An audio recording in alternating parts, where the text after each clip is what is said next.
Bueno, sé que ha pasado más de un mes desde que no comparto ningún vídeo nuevo aquí en YouTube, pero la verdad no ha sido por falta de trabajo, todo lo contrario. Este mes de enero he estado haciendo visitas guiadas, grupales y virtuales, también algunas privadas. He estado terminando de dar forma a todo lo del libro, que ya os puedo anunciar la fecha oficial de lanzamiento, que será el 17 de abril, inshallah.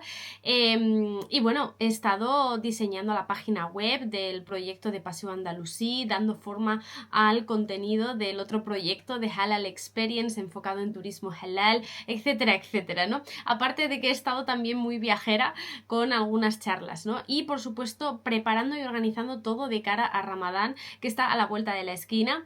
Quedan prácticamente 3 semanas para ello, y de ahí el hecho de no poder pasarme por aquí y retomar de alguna manera ese hábito y esa rutina de compartir un vídeo mínimo por semana. Pero bueno, en relación a eso, quiero empezar o retomar de alguna manera el ritmo hablando sobre un tema que me parece fundamental, y que en lo personal le he visto una mayor importancia a raíz de mi última experiencia en Galicia. Ahora durante el mes de enero estuve allí desarrollando pues una charla hablando sobre el legado de Al-Ándalus. Fijaros que estamos hablando de historia, pero después de eso, al día siguiente en la mezquita, creamos una especie de reunión en un ámbito más privado, más personal, con otras chicas musulmanas, un evento exclusivo para chicas, con la intención de que pudiesen abrirse y compartir sus dificultades y podernos al final aconsejar unas a otras, sobre todo teniendo en cuenta que muchas veces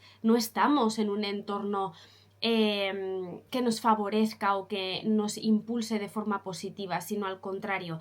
Si algo mantenemos como premisa y como constante las personas que somos conversas o regresadas al Islam, es la soledad, el hecho de que muchas veces no encontramos ese apoyo, y esa soledad es lo que nos produce un aislamiento y al mismo tiempo nos vulnera y nos expone a todo tipo de situaciones que vayan en detrimento nuestro, ¿no? Entonces, bueno, en esa reunión hubo una chica, Diana, que desde aquí te envío un beso y un abrazo enorme, colombiana, que quiso hablar conmigo y contarme abiertamente, por supuesto siempre manteniendo esa libertad de lo que quisiese compartir y lo que no, es decir, sin entrar en detalles, pero sí que me comentó todo lo que ella había vivido en el ámbito sentimental, amoroso, desde que se hizo musulmana, ¿no? A raíz también de una mala experiencia y de una relación abusiva que había tenido con un musulmán, y lo digo así porque, bueno, muchas veces utilizamos las etiquetas, pero también habría mucho que decir en esto, argelino, que la maltrató y abusó de ella a muchos niveles, ¿no? Entonces, bueno, ella me compartió esta historia y me pidió que por favor que hablase de ello en mi canal de YouTube, que pudiese dedicar una serie de vídeos a tratar todo este tema de las relaciones entre hombres y mujeres, matrimonio, etcétera, etcétera, porque había muchas mujeres que al igual que ella se habían visto en situaciones similares, y consideraba que era necesario el dar a conocer y exponer pues la realidad y tener un mínimo también de conocimiento y de base para saber cómo actuar y cuándo estamos entrando en ese abuso espiritual que muchas veces pues está presente, ¿no? Sobre todo cuando hablamos del Islam, por eso yo lo llamo abuso espiritual.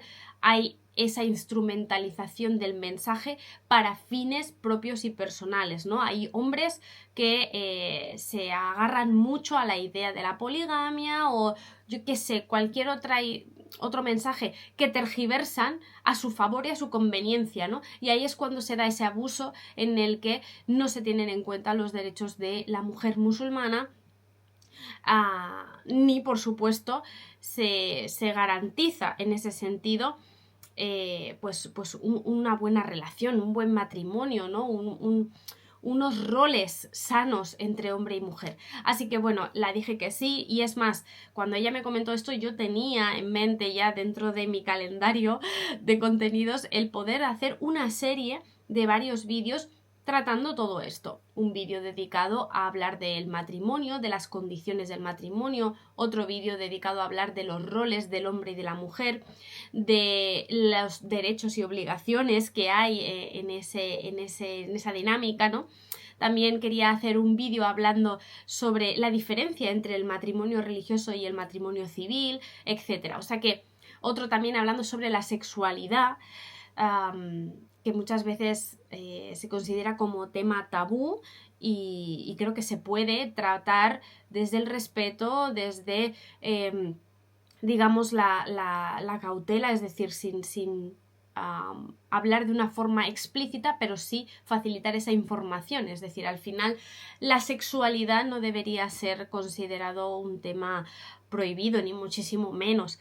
Y es curioso porque cuando yo explico que en persona, ¿no?, que el profeta Muhammad, sallallahu alaihi wasallam, ¿no?, que la paz y bendiciones estén con él, pues también instruía en esto a los compañeros, a los sahaba, y en el caso de Aisha, de su mujer, instruía a las mujeres con este asunto, haciendo referencia a los preliminares, al propio acto, etcétera, etcétera. La gente se sorprende, digo, es que en ese momento era necesaria esta educación y se tomó con la mayor naturalidad y desde la mayor, ¿no?, digamos, apertura, manteniendo siempre pues ese respeto, esa forma de hablar, ¿no? Es decir, no hay que hacer referencia a la sexualidad de una forma obscena, pero sí que es importante conocer esto, ¿no? Entonces, bueno, lo que vengo a decir es que yo ya tenía en mente grabar una serie de vídeos tratando todo esto y pues me vino muy bien en ese sentido esta propuesta de Diana, muy a colación de lo que yo ya tenía planificado, así que pues nada, en vez de hacer un solo vídeo vamos a hacer una serie de vídeos, inshallah, empezando por el tema que nos concierne hoy, que es el poder hablar sobre digamos, el amor, qué significa el compromiso en el Islam. Entonces, bueno, hecha esta introducción súper larga de casi 7 minutos, vamos allá y como digo, vienen una serie de vídeos enfocados a estos temas que espero inshallah que os puedan ser de beneficio, de ayuda, de orientación mínimamente para prevenir el abuso espiritual, ¿vale? Entonces, bueno, si pensamos de forma cronológica en las diferentes etapas que tiene el conocer a alguien hasta que se convierte en nuestro marido o en nuestra mujer, ¿no? Y ya se formaliza ese compromiso y ese matrimonio, claro, la primera, digamos, duda o pregunta que nos puede venir a la mente es el hecho de ¿dónde puedo conocer yo a una persona que sea potencial, ¿no? O que pueda ser mi futuro marido o mujer. Y aquí creo que es importante tener en cuenta cómo funcionan estos roles entre hombre y mujer en el Islam y cuáles son, digamos, las líneas rojas que no deben traspasarse, ¿no?, en este entendimiento o en este conocimiento de la otra persona. Porque muchas veces el problema viene de ahí, que ya desde el inicio no se tiene conocimiento sobre ello. Entonces, bueno, a la hora de conocer a alguien, no existe, digamos, una regla, ¿no?, una norma, una única forma de hacerlo. Es decir, que al final hay que entender qué es la pareja, ¿sí? Para los musulmanes en el Islam, la pareja es rizq, es sustento de Allah subhanahu wa ta'ala, igual que lo es el conseguir un trabajo, el conseguir dinero, el tener salud, etcétera, etcétera. ¿Qué quiero decir con esto? Que muchas veces nos obsesionamos con esta idea de conocer a alguien, perdiendo un poco de vista o sacando de la ecuación a Allah y al poder y la voluntad que tiene Allah en que eso se materialice en tu vida de una forma u otra, en un momento u otro. Entonces, no se trata de que te arregles más o de que te descargues todas las aplicaciones posibles para encontrar a la pareja perfecta, sino que es que a veces incluso poniendo toda la carne en el asador, ¿no?, no llega a ese resultado. ¿Por qué? Porque no está decretado para ti. Así que creo que es importante tener muy presente esto. Sé que es un golpe duro para nuestro ego, especialmente porque nos gusta tener o sentir que tenemos el control de la situación. Y esto es justo todo lo contrario. Es como tantas otras cosas. Cuando nosotros buscamos trabajo, por ejemplo, pues ponemos todo de nuestra parte y nos formamos, ¿no? Y hacemos el currículum y lo presentamos y tal. Pero pueden pasar meses sin que nos llamen de un trabajo, ¿no?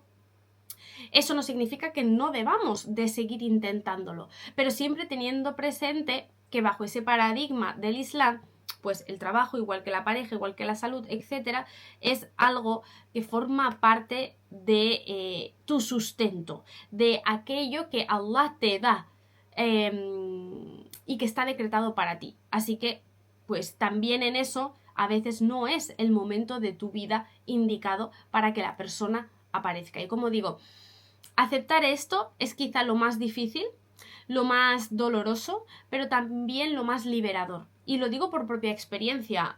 Yo, como sabéis, me divorcié en su momento, he estado 4 años sola hasta que he conocido a una persona que actualmente es mi marido, alhamdulillah, ¿no? Pero durante estos 4 años yo hablaba mucho de este concepto de la soledad impuesta, ¿no? Claro, a mí se me juntaron varios frentes al mismo tiempo, la crisis de identidad, el distanciamiento de la comunidad musulmana a raíz de ese rechazo por haberme quitado el velo, etcétera, ¿no? Y en lo personal, yo luchaba mucho con esto, ¿no? Con esta idea de poder encontrar a alguien, ¿no? En mi vida. Pero ahora me doy cuenta de que no era el momento. Yo no estaba a la altura de las circunstancias que llegarían a mi vida, ¿sí? En ese momento yo no estaba, preparada realmente para lo que significa el compromiso, ¿no? Y de ahí el hecho de que por mucho que yo hiciese dua, por mucho que yo me esforzase o tal, pues no se daba la situación de ninguna de las maneras, ¿no? Todo cambió cuando precisamente durante el mes de Ramadán escuché un vídeo del Sheikh Omar Suleiman de Yaqeen Institute, donde él precisamente exponía esta idea, el hecho de que el amor es rizq de Allah y que por tanto, por mucho que queramos tener el control sobre eso, no siempre pues se adecua, digamos, o va acorde a nuestros deseos, ¿no? Sino que es parte de la voluntad de Allah. Cuando yo entendí esta idea y la acepté, porque me costó tiempo, ya digo que es lo más doloroso y lo más difícil, pero cuando yo di ese paso y entendí eso a un nivel más profundo, es decir, desde el corazón, no solo desde la mente, fue cuando la realidad cambió, porque fue cuando acepté que quizás yo no tenía decretado el encontrar a otra persona, el volverme a casar, y que quizás pues mi experiencia de vida era el hecho de ser mamá soltera con mi Adam, ¿no? Con mi hijo, y ya está. Fue difícil, pero es lo que me permitió, como digo, liberarme para dejar de buscar ahí fuera desde la desesperación. Y quiero hacer esta aclaración, o más bien empiezo desde aquí a tratar toda esta serie de vídeos, porque uno de los problemas principales que yo veo que tienen sobre todo las mujeres, que las exponen a situaciones vulnerables y que pueden derivar en encontrar a la persona equivocada, es precisamente el relacionarse o vincularse desde la escasez, desde la necesidad de encontrar a esa persona, de tal manera que a la mínima que aparece alguien que te da un poquito de cariño o un poquito de caso, rápido, ¡pum!, te vuelcas. ¿Te vuelcas en qué? No en una relación de amor, sino en una relación de dependencia emocional, en la que te acabas anulando y acabas cambiando para complacer al otro, olvidándote de ti misma. Y esa dependencia emocional te vulnera, te expone, te debilita y te anula. ¿Y eso en qué se traduce? En que la otra persona puede hacer contigo lo que quiera.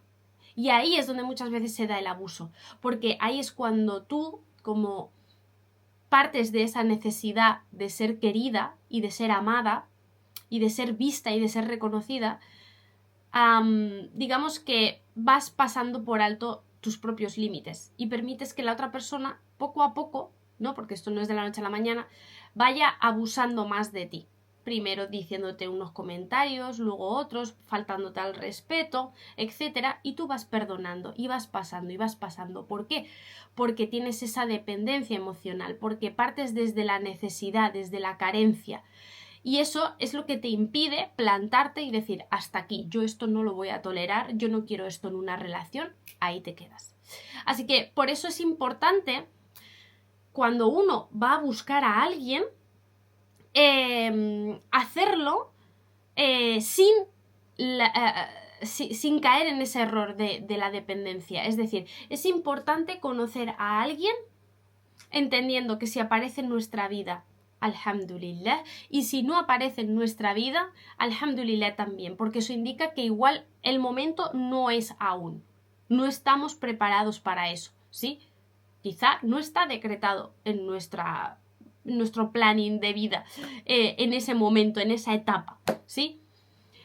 Y por eso digo que una vez que lo has aceptado, dejas de vincularte desde la carencia y desde la necesidad. Y ahí es cuando puedes conocer a alguien de verdad. Porque el siguiente paso, cuando tú conoces a alguien, es poner mucha mente y poco corazón. Y generalmente lo hacemos al revés. Por eso nos vinculamos siempre desde ese enamoramiento, la famosa frase de que el amor es ciego, pues es por algo. Realmente es así. A nivel bioquímico se producen unos cambios en nuestro cerebro que nos hacen idealizar a la persona, ¿sí? Y que nos hacen proyectar sobre ella pues ese ideal de pareja, de tal manera que, claro, la etapa del enamoramiento es como maravillosa, ¿sí? Pero claro, si no ponemos cabeza en eso, nos estamos perdiendo muchísima información muy valiosa que después, cuando te has casado y viene la convivencia, se te desmonta todo y todas esas falsas expectativas que has proyectado en la persona vienen abajo. Y ahí es cuando llega la decepción y con la decepción acaba llegando el desamor, ¿no? Entonces, hay muchas cosas que se pueden prevenir con antelación si tenemos en cuenta, como digo, cada uno de estos pasos y la forma de actuar en cada uno de ellos, ¿no? Entonces, bueno, por eso yo aquí mis sugerencias y un poco mis consejos desde mi propia experiencia sentimental, ¿sí? Que por supuesto ha cambiado mucho en estos años en los que he estado sola, porque ahí es cuando realmente me di cuenta de que mi relación anterior tenía esa parte de dependencia, venía desde la carencia, desde la necesidad, y eso me permitió sanar todo eso, aceptar todo eso y poderme vincular con quien es a día de hoy mi marido desde otro plano, desde otro lugar, ¿sí? Entonces, bueno, importante aceptar eso, que es lo más difícil, ¿vale? Y después poner cabeza.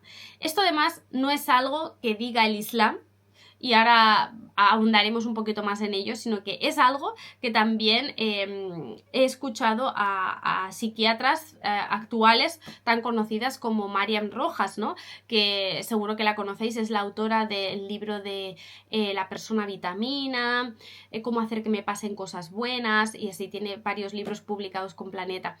Y ella en varias conferencias, en varios podcasts que he escuchado, porque ya sabéis que a mí me gusta escuchar de temas muy diversos, soy muy polifacética en ese sentido, habla de esto precisamente, habla de que uno de los mayores consejos que da a sus pacientes es el hecho de poner cabeza y de preguntarse cuando conocen a la persona la siguiente frase: ¿esta persona me conviene o no? Porque no se trata de que cambies tu vida por la otra persona, sino de que podáis construir una vida juntos que se adecue a los intereses, metas y objetivos que tengáis, tanto de forma individual como de forma colectiva, ¿sí? Entonces, muchas veces a lo mejor pongo escenarios posibles, un poco aquí como imaginando una madre con 2 hijos que está en Colombia y conoce a través de una aplicación a un musulmán egipcio y empiezan a chatear, surge ese enamoramiento, surge esa idealización, pero en el fondo ellos nunca se han visto en persona, todo es una relación online a distancia, ¿no? Y llega un momento en que surge la idea de vamos a conocernos, ¿no? Pero curiosamente pues este hombre egipcio le pide a ella que venga a Egipto para conocerse, etcétera. Ahí ella en esta situación tendría que decir, ¿esta persona me conviene?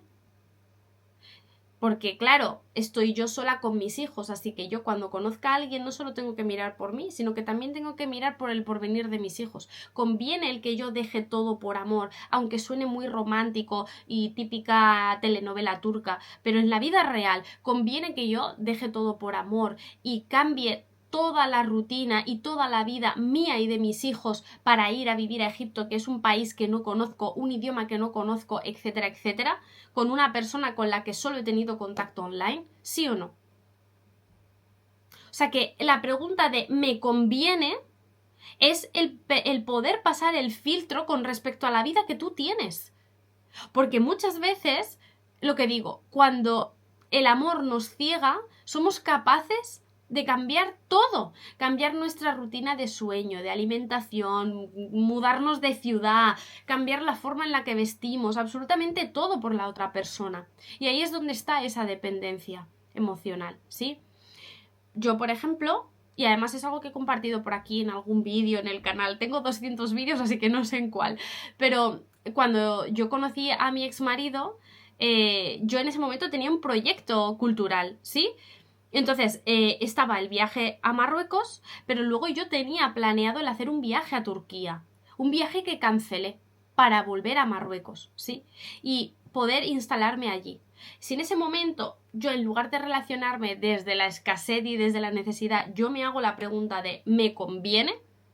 Pues seguramente la historia hubiese sido muy distinta. Lo que pasa que al final era algo que Allah tenía decretado para mí y de ahí pues el cómo se dio todo, ¿no? Hay muchas veces que no podemos escapar de las situaciones a las que nos enfrentamos en la vida, forman parte de ese decreto y de ese plan perfecto. Alhamdulillah, pues mira, el resultado ha sido mi niño precioso, pero sí que aprendes cosas para no repetirlas. Y esa quizá es la finalidad de que vivas esa experiencia. El hecho de que en primera persona experimentes lo que es el fracaso o las consecuencias para que cambies el patrón y no repitas eso en el futuro, ¿no? Y de alguna manera pues también poderlo extrapolar o compartir como estoy haciendo aquí contigo, ¿no? Entonces, por eso digo que para no cambiar tu trabajo, tu rutina, tu tal, es importante hacerse esa pregunta, ¿no? Y me pareció muy certero cuando Marian Rojas lo comentó, precisamente por esto. Entonces, bueno, todo esto y esa fase de aceptación, de ponerle más mente que corazón, se engloba también dentro de un concepto en el Islam, que es el concepto de relación halal. Y esto sé que igual puede generar cierta controversia o discordia porque tendemos a pensar que la relación halal es únicamente una relación en la que yo conozco a alguien o mi familia conoce a alguien, me la presentan, hablamos un día, hola, me llamo tal, me llamo cual, nos casamos y ya está. Y no es así. Entonces creo que es importante hablar de lo que significa el concepto de halal en este ámbito de las relaciones amorosas y también llevado a la práctica en qué se traduce el mantener los límites de lo halal en esa primera etapa en la que estamos conociendo a alguien.